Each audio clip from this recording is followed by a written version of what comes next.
बिस्मिल्लाहिर्रहमानिर्रहीम। अस्सलाम वालेकुम। मैं हूं आपका दोस्त हसनैन अब्बास और आप देख रहे हैं मेरा यूट्यूब चैनल लीगल इन्फॉर्मेशन। दोस्तों, आज का हमारा टॉपिक है मुल्क के इदारों की इज्जत, एहतराम, तकरीम आम शहरी पर किस तरह और कैसे लागू होता है, हमारे फ़राइज़ क्या हैं, हमें इदारों का किस तरह एहतराम करना है, इसको जो है ना हम डिस्कस करने की कोशिश करते हैं। सबसे पहले आपने देखा होगा कि 9 मई के दिन हमारे मुल्क में एक बहुत ही जो है ना घिनौनी साजिश हुई। हमारे मुल्क के अंदर बहुत बड़ा इंतशार हुआ। हमारे मुल्क के जो है ना इदारों के साथ अवाम ने बहुत ही ज़बरदस्त किस्म का जो है टकराव किया। हमारे मुल्क के अमलाक को नुकसान पहुंचाया गया। कोर कमांडर हाउसेज हों, हमारे मुल्क के शहराए हों या फिर पेशावर रेडियो स्टेशन, इनको शदीद नुकसान पहुंचाया गया। हम इसको डिस्कस करते हैं कि हमारा बतौर कौम, बतौर पाकिस्तानी हर शहरी की जिम्मेदारी क्या है। दोस्तों, ये एक बहुत ही बड़ी साजिश थी, ये एक अच्छी रविश नहीं थी।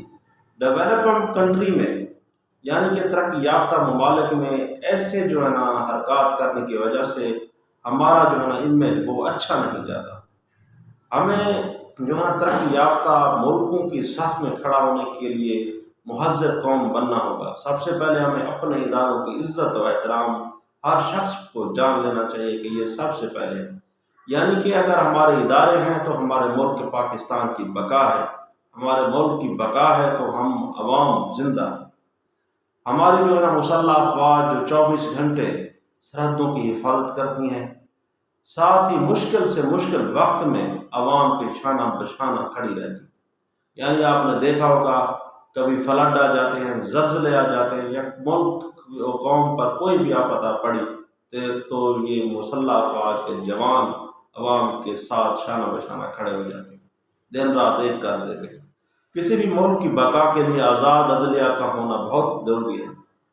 और साथ ही पार्लियामेंट हमारे मुल्क का एक बहुत ही आला इदारा है जो कानून साजी करता है, यानी कि कानून बना कर हमें देता है।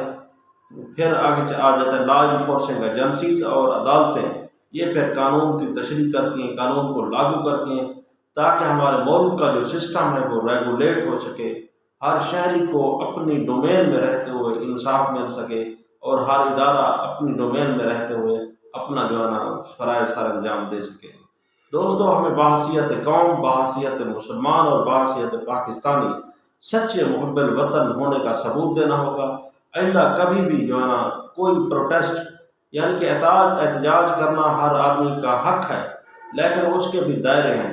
आपने देखा होगा दूसरे मुल्कों में भी एहतजाज होते हैं, लेकिन वहाँ की अवाम इतनी महज़्ज़ब है, इतनी शऊर याफ्ता है कि वो अपने मुल्क के शाहराहों पर आने वाले दरख्तों का पत्ता तक नहीं तोड़ते, रास्ते में आने वाले गमले तक को भी नहीं तोड़ते, यानी कि पुरअमन एहतजाज करते हैं। और उन्हें ये पता है कि अगर हम कोई नुकसान करेंगे तो ये हमारा अपना ही नुकसान है, हमारे मुल्क का नुकसान हमारा अपना ही नुकसान है।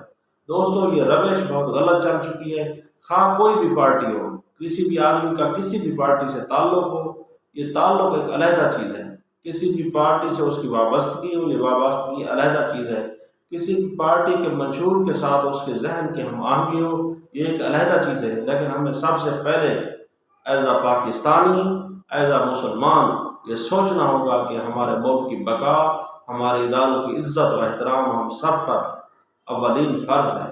आइंदा कभी भी किसी भी मुहिम का शिकार नहीं बनेंगे, किसी भी मुहिम का आलाकार नहीं बनेंगे। यानी कि सोशल मीडिया पर या किसी और तरीके से जो मुहिमात चल जाती हैं, मुल्क के इदारों के खिलाफ जो नफ़रत फैलाई जाती है, इन नफ़रतों का आलाकार नहीं बनेंगे। अपने मुल्क की इदारों की इज्जत तकरीम हम अपना फ़र्ज समझते हुए एक सच्चे और मुहिब्बे वतन पाकिस्तानी होने का सबूत देंगे। Thank you. अल्लाह हाफ़िज़।